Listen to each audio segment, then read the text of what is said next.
স্বামী বিবেকানন্দ। স্বামী বিবেকানন্দ 1863 সালে 12 জানুয়ারি জন্মগ্রহণ করেন। তিনি শ্রী শ্রী রামকৃষ্ণ দেবের প্রধান শিষ্য ছিলেন। তার প্রথম নাম ছিল নরেন্দ্রনাথ দত্ত।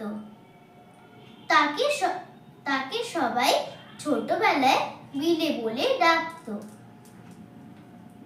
তিনি খুব দয়ালু এবং পরোপকারী ছিলেন। তিনি খুব দূরত্ব ছিলেন। তার মাথায় জল ঢেলে শিব শিব বললে তিনি শান্ত হয়ে যেতেন।